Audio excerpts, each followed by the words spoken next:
नमस्कार, राज्यसभा टीवी में आपका स्वागत है और मैं हूं पंचानन मिश्रा। संसदीय गणतांत्रिक व्यवस्था वाले हमारे देश में संसद को सर्वोच्च दर्जा दिया गया है और संसद के दोनों सदनों यानी लोकसभा और राज्यसभा में राज्यसभा को उच्च सदन कहा जाता है। राज्यसभा का अपने आप में एक अलग दर्जा है और इसका महत्व भी है। 3 अप्रैल 1952 को जिस राज्यसभा का गठन हुआ उसने आज़ादी के बाद से अब तक एक लंबा सफर तय कर लिया है। आइए आपको ले चलते हैं राज्यसभा के इस सफरनामे पर।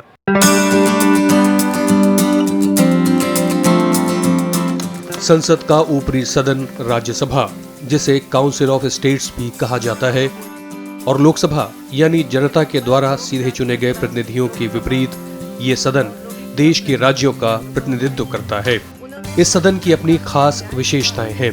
उनमें प्रमुख ये कि लोकसभा के लिए हर 5 साल में आम चुनाव होता है और नई लोकसभा का गठन होता है।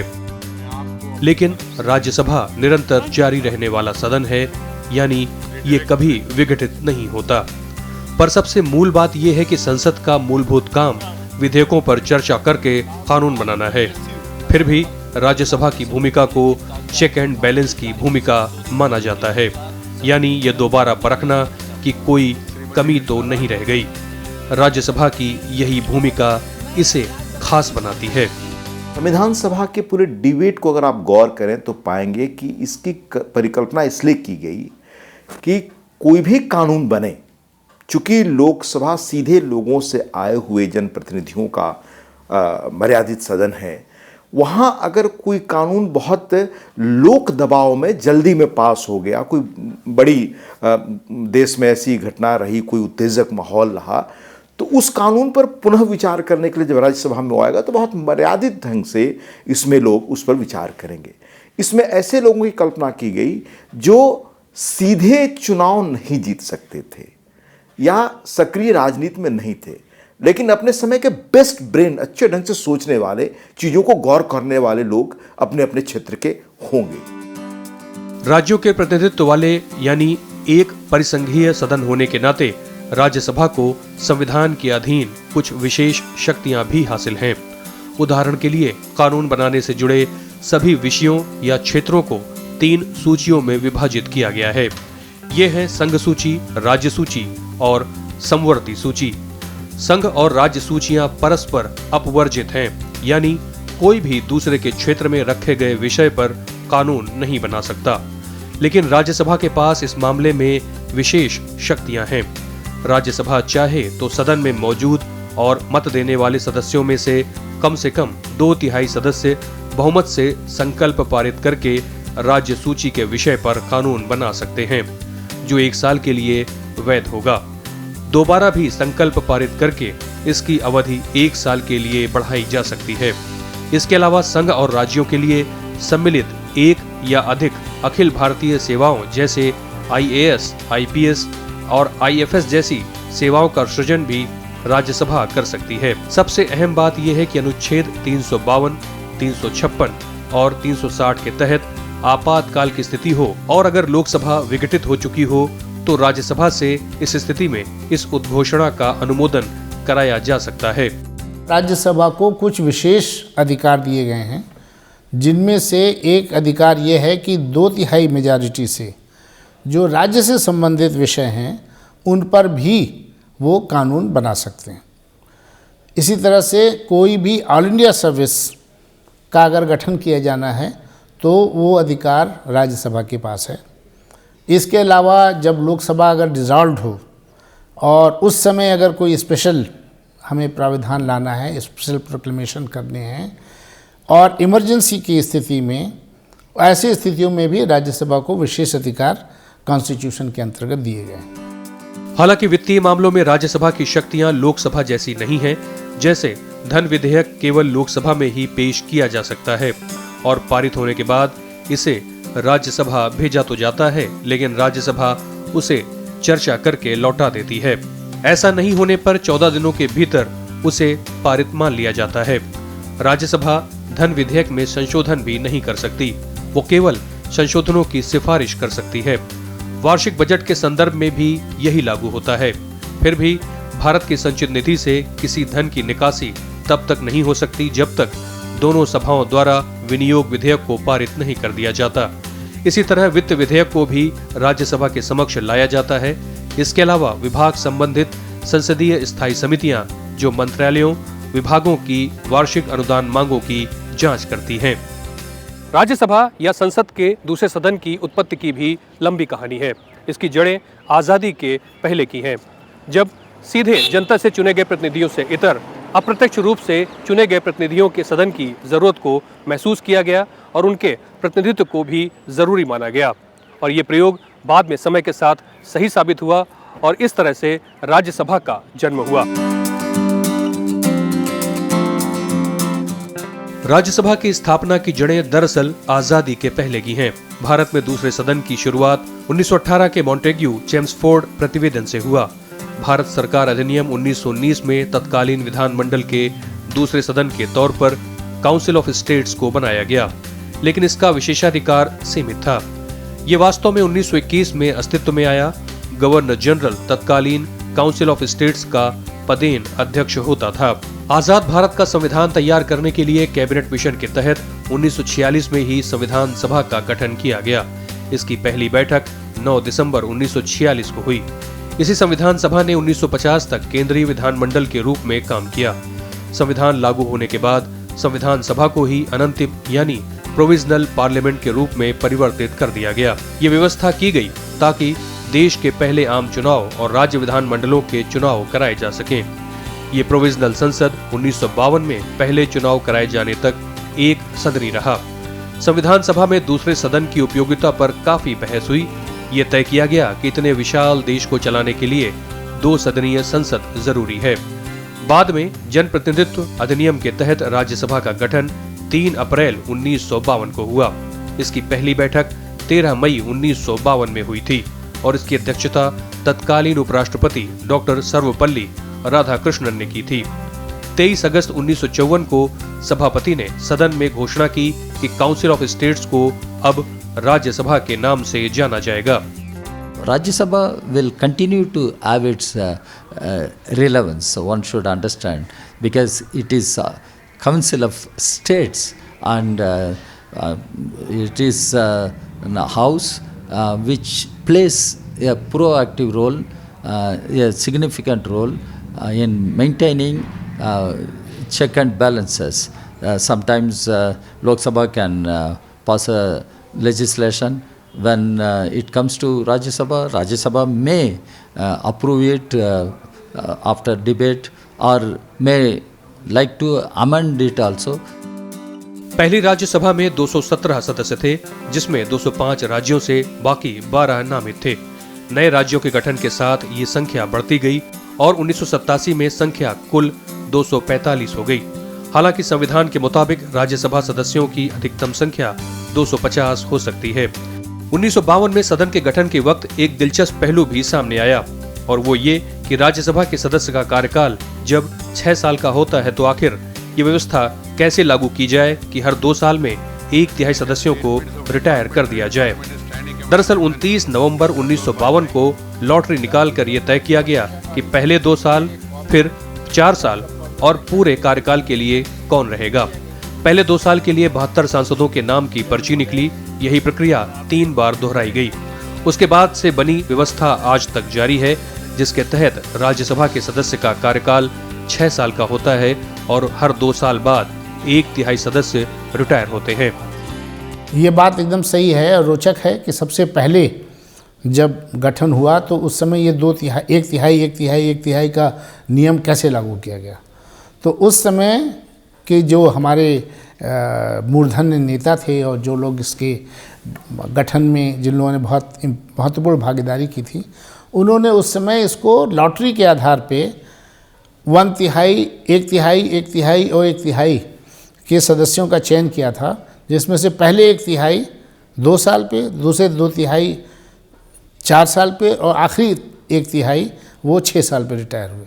और जब ये रिटायर हो गए, उनकी जगह जब नए सदस्य आ गए तो फिर हर सदस्य के पास 6 साल का समय दिया गया और वो व्यवस्था ही अभी चली आ रही है। दरअसल संविधान के अनुच्छेद 80 में राज्यसभा के सदस्यों की अधिकतम संख्या 250 निर्धारित की गई है, जिसमें से 12 सदस्य राष्ट्रपति के द्वारा नाम निर्देशित होते हैं। नॉमिनेटेड सदस्यों को साहित्य, विज्ञान, कला और समाज सेवा जैसे क्षेत्रों से चयनित किया जाता है। राज्यसभा के सदस्यों की वर्तमान संख्या 245 है, जिनमें से 233 सदस्य राज्यों और संघ राज्य क्षेत्र दिल्ली और पुडुचेरी के प्रतिनिधि हैं और 12 नाम निर्देशित हैं। दरअसल संविधान की चौथी अनुसूची में राज्यसभा में राज्यों और संघ राज्य क्षेत्रों को स्थानों के आवंटन का उपबंध है। स्थानों का आवंटन प्रत्येक राज्य की जनसंख्या के आधार पर किया जाता है।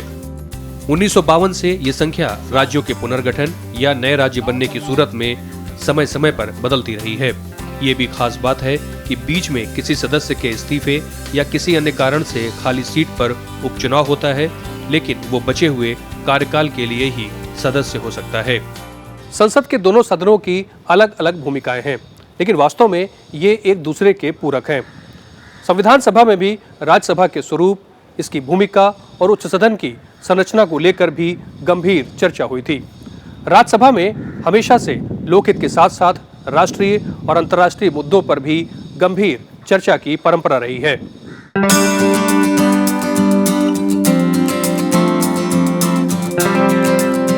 राज्यसभा की कुछ और चीजें इसे लोकसभा से भिन्न बनाती हैं, जैसे इसकी सदस्यता के लिए न्यूनतम उम्र 30 साल होती है, जबकि लोकसभा के लिए ये 25 वर्ष है। काउंसिल ऑफ स्टेट्स की गरिमा के मद्देनजर भारत का उपराष्ट्रपति राज्यसभा का पदेन सभापति होता है। संविधान के अनुच्छेद 75(3) के अधीन मंत्रिपरिषद सामूहिक रूप से लोकसभा के प्रति जिम्मेदार होती है। इसका मतलब ये है कि राज्यसभा सरकार को बना या गिरा नहीं सकती। हालांकि वो सरकार पर नियंत्रण रख सकती है और यह काम विशेष रूप से उस समय बहुत महत्वपूर्ण हो जाता है जब सरकार को राज्यसभा में बहुमत हासिल नहीं होता। एक ये भी दिलचस्प तथ्य है कि संविधान सभा में संसद की स्थापना और उसके स्वरूप और खासकर राज्यसभा की संरचना को लेकर चर्चा हुई। ये भी चर्चा हुई कि दूसरे सदन की आवश्यकता क्या है। कॉन्स्टिट्यूएंट असेंबली में जब डिबेट्स हुई अबाउट द कॉन्स्टिट्यूशन, किस तरह का कॉन्स्टिट्यूशन हमको होना, तो तरह बहुत डिबेट हुई थी इस पर और काफ़ी फॉर एंड अगेंस्ट लोग थे। जो अगेंस्ट थे वो कह रहे थे कि जब लोकसभा एक है तो क्यों राज्यसभा बनानी। बट ओवरऑल जो ओपिनियन उभर के आई जिसके की बेसिस पर राज्यसभा का प्राविधान रखा गया कॉन्स्टिट्यूशन में, वो ये था कि इसमें जो है कुछ सीजन्ड लोग रहेंगे, इसको हाउस ऑफ एल्डर्स कहा जाता है।